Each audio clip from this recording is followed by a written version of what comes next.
Hola, ¿cómo están? En esta oportunidad vamos a hablar del modernismo hispanoamericano, comandando Rubén Darío este movimiento que es intelectual, literario, cultural y artístico. Este movimiento buscaba la exaltación de la estética, la renovación y la ruptura con las formas tradicionales. Tiene influencia del parnasianismo y el simbolismo francés. Este movimiento tiene un agregado de la naturaleza y su paisaje exótico. Su máximo exponente es Rubén Darío y también es el fundador de este movimiento. El contexto histórico donde se desarrolla este movimiento es en la liberación de las últimas colonias de España, como Cuba, y esto se realiza mediante un tratado llamado el Tratado de París.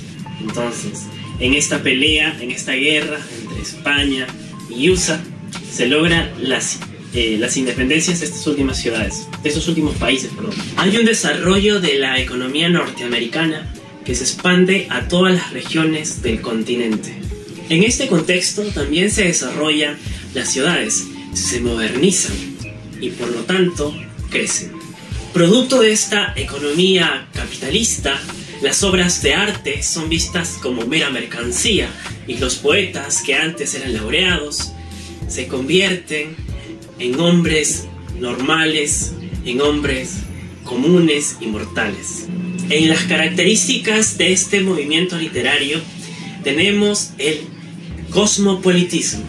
Quiere decir, agrupaba en este movimiento tendencias europeas como el parnasianismo, que buscaba la perfección y la búsqueda de nuevos ritmos.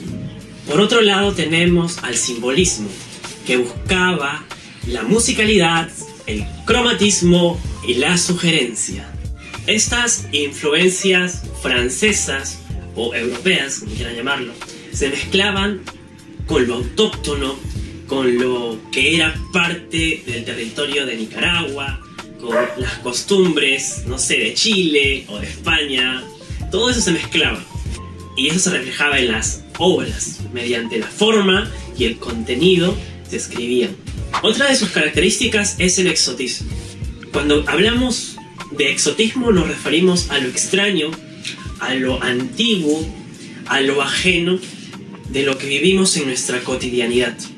Estos autores modernistas creían en los mundos, escribían de los mundos clásicos, del mundo griego, de los emperadores chinos o japoneses, del mundo de la India y de cosas realmente bastante extrañas, exóticas. Luego tenemos el lenguaje preciosista. Estos autores buscaban la perfección y la exquisitez de la palabra. Envolvían al lector en un mundo lleno de música, de olores y sensaciones. Estos autores trabajaban su obra buscando el arte por el arte, o sea, la belleza en sí misma. Innovación de formas métricas y revalorización de formas tradicionales. En los precursores tenemos a José Martí, que nació en Cuba y es conocido en el ámbito literario como el apóstol de la libertad. Su prosa está cargada de temas políticos, sociales, estéticos y educacionales. La grandeza de este autor radica en el campo de la poesía, donde alcanzaría una gran musicalidad para transmitir al lector y una gran sencillez. Tiene muchos poemas hermosos, pero el que me gusta de manera particular se llama La Niña de Guatemala, un poema precioso desde mi punto de vista. Lo disfruté demasiado. Gracias, José Martí. Después tenemos al poeta Manuel Gutiérrez Nájera, que nació en la ciudad de México. Fundó una revista que fue denominada la Revista Azul. Publicaba sus artículos con un seudónimo. Bueno, era el Duque de Hot, el seudónimo. Y pues él también fue un gran prosista.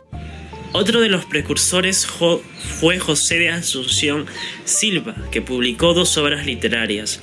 Uno que se llamó Gotas Amargas, libro de versos, que recoge toda su producción poética. que había sido publicada en distintos medios escritos, como los periódicos, por ejemplo. Y la otra obra fue una que se llamó novela de sobremesa, narrativa. Ok. Por último, en los precursores del movimiento modernista tenemos al peruano Manuel González Prada, que recogió o revalorizó las formas tradicionales europeas, alemana en este caso, como los triolegs, como los pantum y creo que también las baladas, aunque de eso no estoy tan seguro. En poetas de la consolidación modernista tenemos a Amado Nervo, que nació en el año 1870 en el país de México. Su verdadero nombre es Juan de Crisóstomo Ruiz de Nervo. En uno de sus viajes a Francia conoce al amor de su vida en la ciudad de París, a Ana Cecilia Luisa d'Aguies. 10 años más tarde aproximadamente, ella enfermará y tendrá una muerte prematura. Los poemas que Amado Nervo compone, tendrán este dolor de la pérdida, este amor truncado por la muerte. Luego tenemos a poetas como Salvador Díaz Mirón, José Herrera Reicit y José Enríquez Rodó.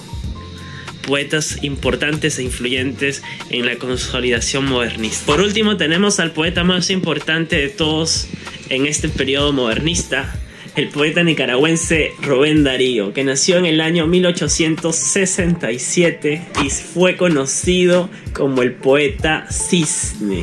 Su verdadero nombre fue Félix Rubén García Sarmiento, se llamaba como yo.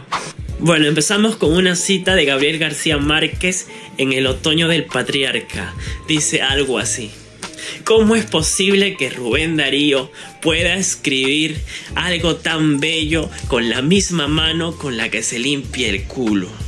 Bueno, no dice Rubén Darío, yo le estoy agregando, pero básicamente esa es la idea. ¿Cómo es posible tanta belleza? Tener tan resaltada la estética en este movimiento, ¿no? Se le halaga eso a Rubén Darío. Vamos a repasar una pequeña biografía de este autor. Vamos adelante. Bueno, Rubén Darío de pequeño sufrió bastante producto de la separación de sus padres. Le afectó bastante esto. Sin embargo, esto no fue un impedimento para buscar en la lectura cierto refugio, cierta calma.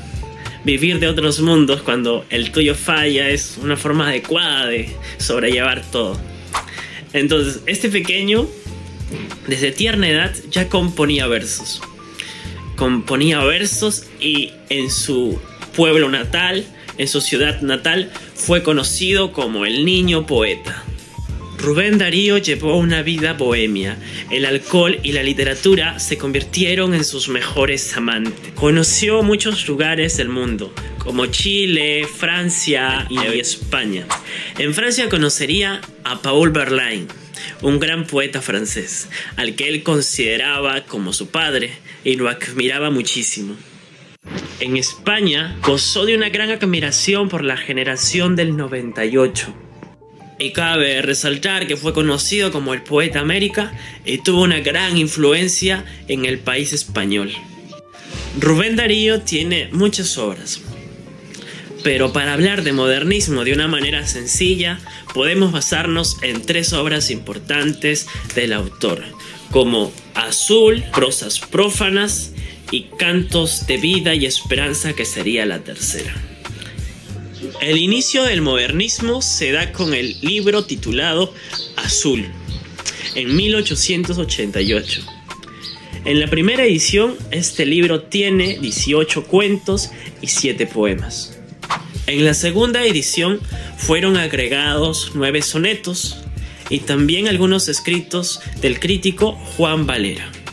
Las poesías tienen temas románticos y hay una clara influencia del parnasionismo y simbolismo francés.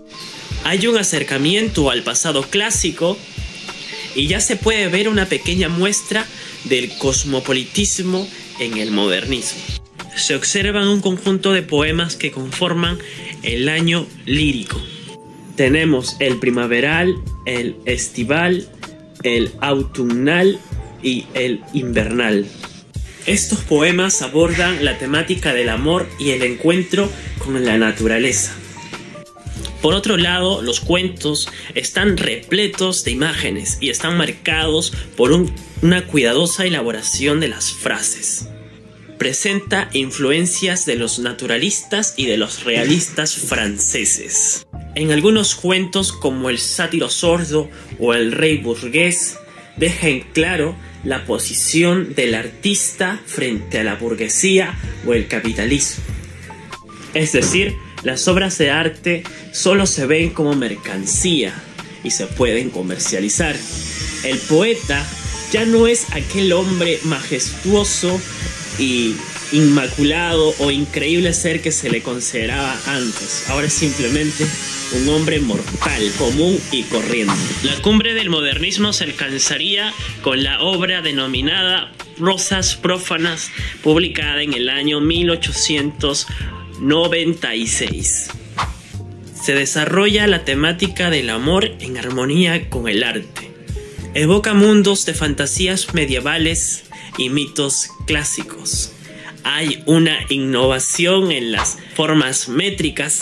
La originalidad de Rubén Darío está en haber sabido expresar los gustos y sentimientos de su época. Creó una poesía elevada y refinada con muchos elementos ornamentales, como los arcaísmos y los neologismos. En su poesía exótica y preciosista sobresalen poemas como Sonatina, Blasón y entre otros.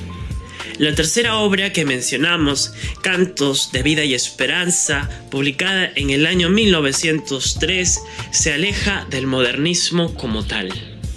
Esta obra constituye o representa la parte culminante de su poesía.